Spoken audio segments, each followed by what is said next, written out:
திருச்சிற்றம்பலம். திருவிளையாடல் புராணத்தில் 4வதாக நம்ம பார்க்க போகிறது தடாதகை பிராட்டியாரின் அவதாரம். எப்படின்னு பார்க்கலாமா? குலசேகர பாண்டியன் மலையத்துவச ராஜாட்ட ஆட்சி பொறுப்பை ஒப்படைச்சதுக்கப்புறம் மலையத்துவச ராஜா அறநெறி வழுவாது ஒழுக்கு நெறி தவறாமல் முக்காலத்துலேயும் சொக்கநாத பெருமான் வழிபடுவதை மறக்காமல் வழிபட்டுட்டு சிறப்பாக ஆட்சி பண்ணிகிட்டு இருந்தார். அவருக்கு சோழ மன்னனான சுசேன சோழனின் மகளான காஞ்சனமாலையை திருமணம் பண்ணி வைக்கிறாங்க.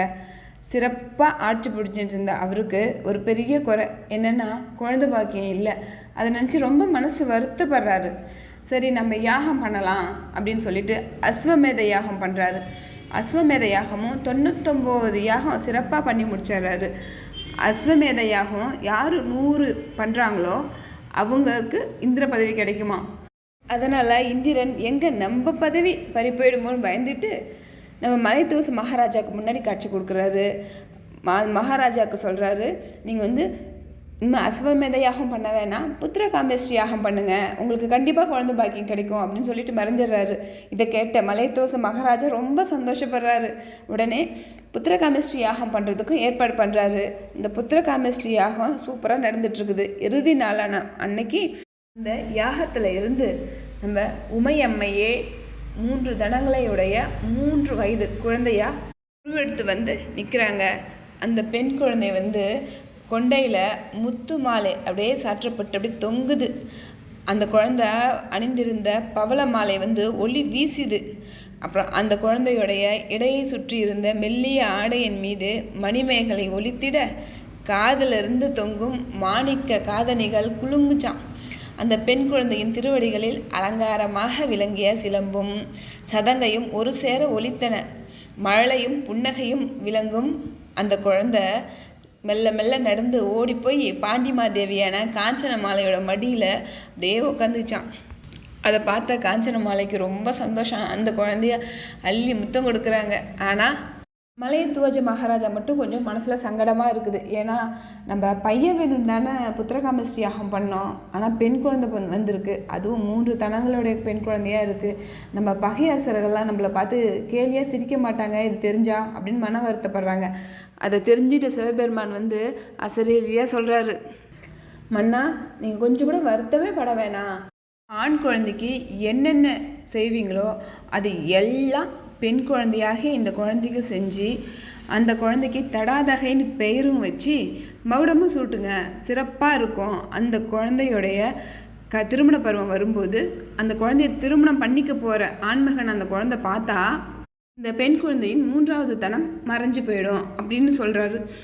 இதை கேட்ட மலையத்துவச மகாராஜுக்கு ரொம்ப சந்தோஷம். போய் சொக்கநாத பெருமானை வணங்கிட்டு அரண்மனைக்கு போகிறாங்க. அங்கே அந்தணர்களுக்கும் அப்புறம் எல்லாத்துக்கும் பொருள் எல்லாம் வாரி வாரி வழங்குறாங்க சந்தோஷத்தில்.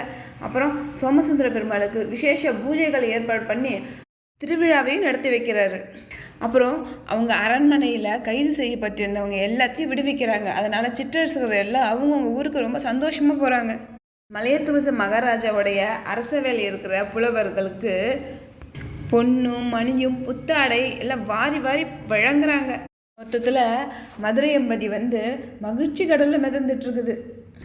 இறைவன் சொன்ன வாக்குப்படியே மலையத்துவஜ மகாராஜா அவங்களோட பொண்ணுக்கு வேத நெறிப்படி சாதகன்மம் செய்வித்து தடாதகை அப்படின்னு பெயரையும் சூட்டி சந்தோஷப்படுறாரு.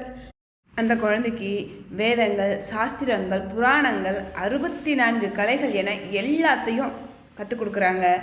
தடாதகை பிராட்டியாரும் எல்லாத்தையும் திறம்பட கற்றுக்கிட்டு அதில் சிறந்து விளங்குறாங்க. அது மட்டும் இல்லாமல் யானை ஏற்றம், குதிரை ஏற்றம், தேரோட்டுதல் ஆகியவற்றில் திறமசாலியாக விளங்குறாங்க. அப்புறம் வில் பயிற்சி, வால் பயிற்சி, வேலெறிதல் போன்றவற்றில் சாஸ்திரப்படி மிகுந்த வல்லமையை பெற்றாங்க.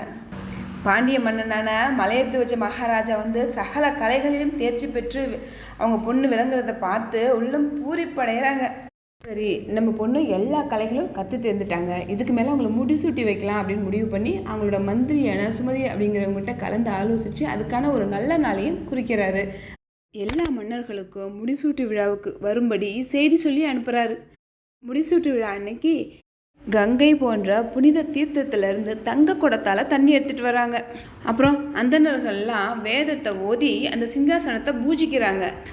தேவர்கள் சந்தோஷப்படும்படி யாகங்கள் செய்கிறாங்க. மணிமகுடத்தை பட்டத்து யானை மேலே ஏற்றி கொண்டு வந்து பூஜை பண்ணுறாங்க.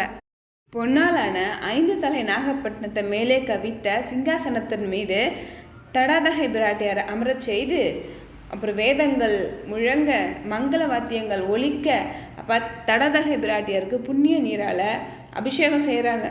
அப்புறம் நவமணிகளால் பதிக்கப்பெற்ற ஆபரணங்களை போட்டு அலங்காரம் பண்ணி சிங்காசனத்தில் அமரச் செய்து பாண்டிய மன்னன மலையத்துவஜ மகாராஜா அவங்களுக்கு மணிமுடி சூட்டுறாங்க. அப்புறமா தடாதகை பிராட்டியார் வந்து ஒரு வெள்ளை யானை மேலே ஏறி நகர்வலம் வராங்க.